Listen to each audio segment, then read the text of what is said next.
In this episode, we are going to talk about the place that started it all at Walt Disney World. That's right, the Magic Kingdom. So, stick around.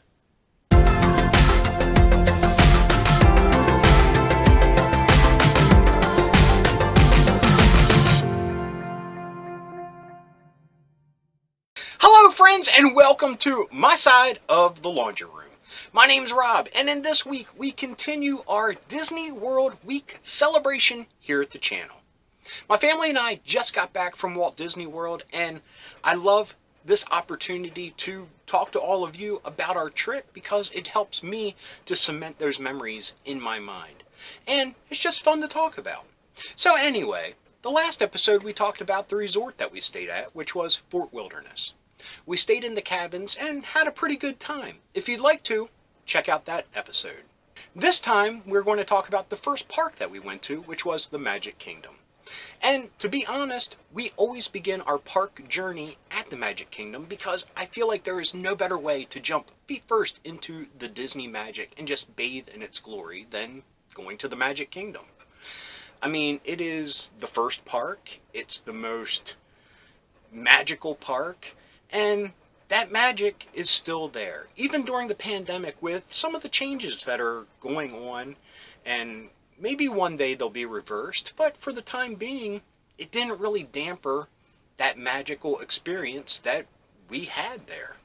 Before I go any further, let me just say that the day we left Walt Disney World was the day that they rolled out the Genie app. So I unfortunately don't have any input on how well it worked or the practical applications of it or if it's worth the money, but hopefully the few hiccups that I've heard about will be worked out by the time we go next. And that'll be a few years, so I'm really hoping that it is a great and viable service by then. But to be honest, we didn't really need it. I mean, yes, there were some of the bigger rides that we missed out on this time, but we were able to use that time that we would have waited in those long lines to try new things that we never did before. And a lot of those new things that we did were classic Magic Kingdom rides that we never experienced. Now, some of the reason we never experienced them before were that the kids weren't big enough, or they were just not willing to try them. But this time, there was nothing stopping us, and the lines for those classic attractions were not as bad as some of the newer attractions, and that goes across to all the parks in our experience. We had a very full and rich and magical time even without lightning lanes or Genie apps or fast passes. Because to be honest, before we left, yes, we were a bit nervous about how well the trip would go without having those fast passes, because we always counted on those to kind of guide us through our day.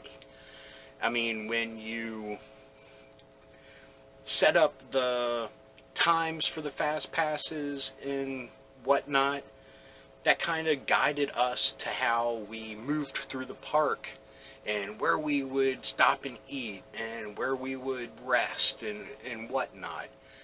We didn't have that. I mean, we still are members of Touring Plans, which is a website that allows you to make itineraries, and they have averages of wait times, and they'll calculate everything and spit out a itinerary for you.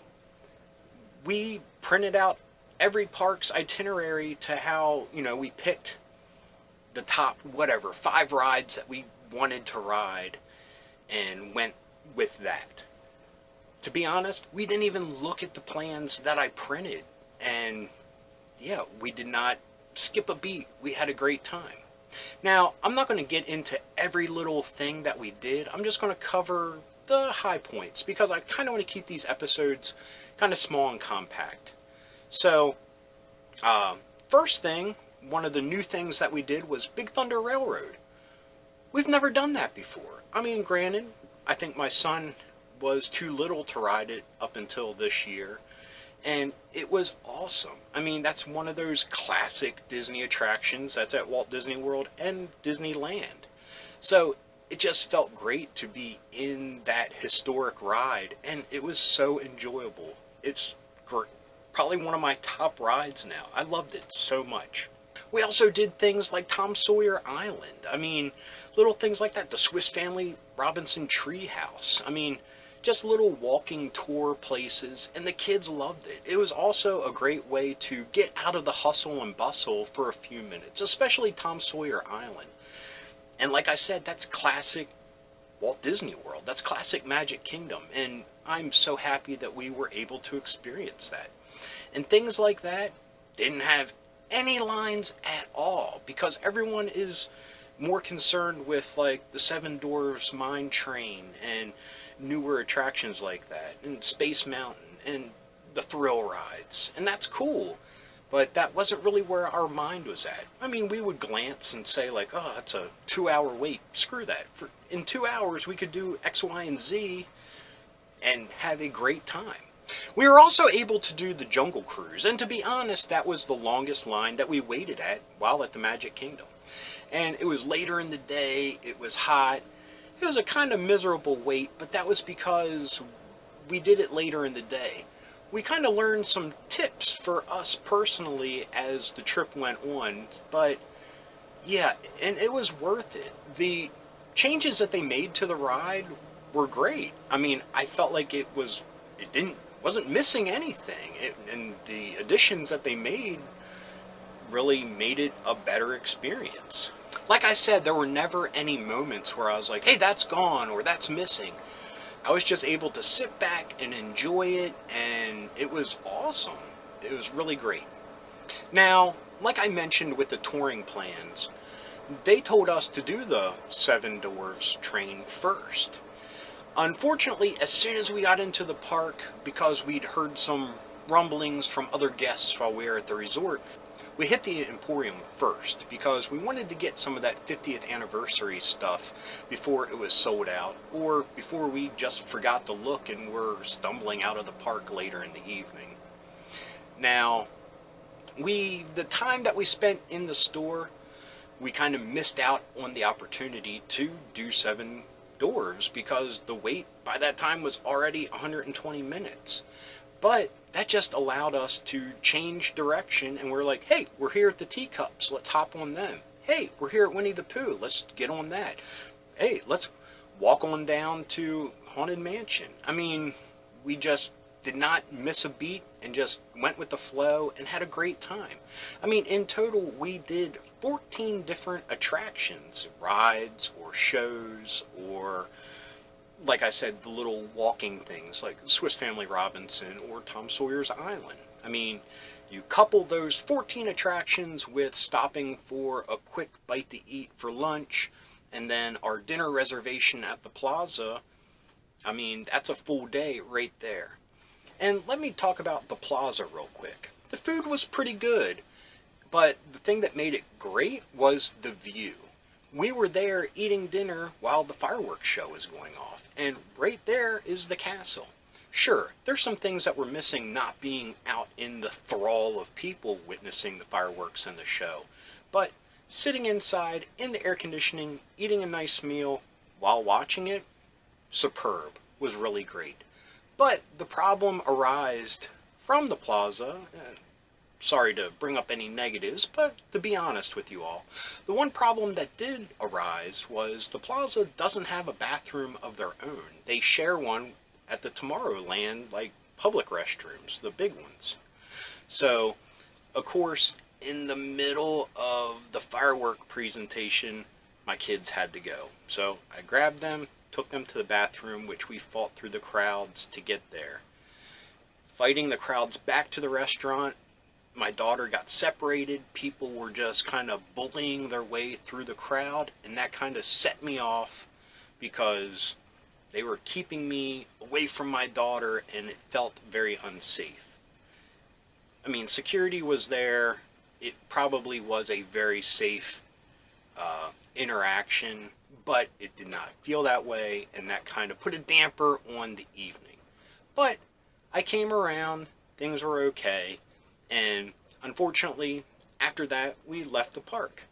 But a bummer of that was, as we were leaving, the park was closing and all the photo pass people were done for the evening. So there were some shots with the Halloween decorations and stuff we wanted to get that we weren't able to. So slight bummer, because I always like getting those pictures because I love the Halloween decorations at Magic Kingdom. Now, I mentioned the Emporium and checking out merch, and we went to other shops around the area. Now, we got some cool 50th anniversary stuff, my wife mostly, some clothing, and I took part in getting 50th anniversary pins, which we'll go over those in a pin episode later in the week. But yeah, there was some really nice stuff, but it just gives Disney an opportunity to jack up the price a little bit for this limited edition stuff. Now, I heard this is an 18-month celebration, and that's cool. And already, since we've been home, people have unveiled that there's new 50th, anniversary merch out there. So that's kind of a bummer, because some of it was Donald Duck related, and if you know me, I love Donald Duck. So I was able to get this Donald Duck hat, not 50th anniversary exclusive or anything, but I did get some 50th anniversary pins, and we'll talk about the pins later in the week. But had a great time, and I got this shirt, and I'm not even convinced fully that it's a men's shirt, but I just dig it. I mean, even if it's a woman's shirt, I'm still going to wear it. It's got a great retro feel to it. It says 71 here in the middle. So it's kind of like an 80s, 70s kind of vibe to it. So I like it, and I really don't care if I got the wrong gendered shirt. It's still awesome. But anyway, I'm going to wrap things up there. I mean, had a great time. Like I said, there were some changes, and yeah, let me address some of those changes. Now, wearing the masks, not a big deal.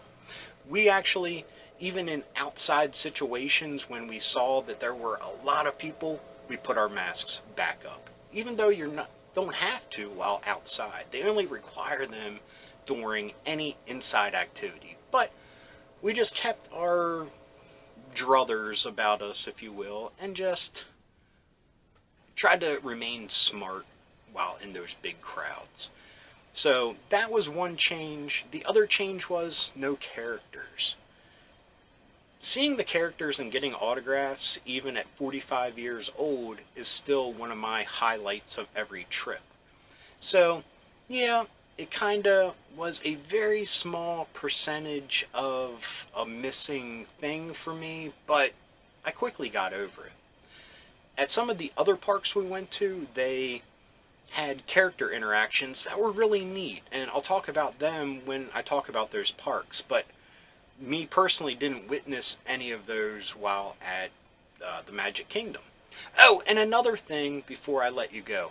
The 50th anniversary statues that are around the park, I had this grandiose plan that we were going to find every one of them in every park and get pictures of them and just have a great old time. That didn't happen.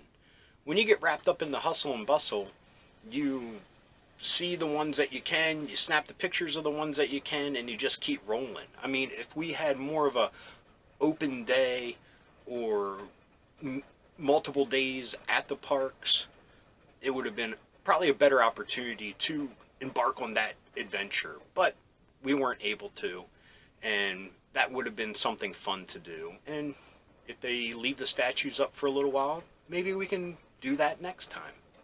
Anyway, thanks for watching. I hope you enjoyed this episode. I mean, like I said, I just enjoyed talking about our Disney trips, and I hope you enjoyed hearing about it.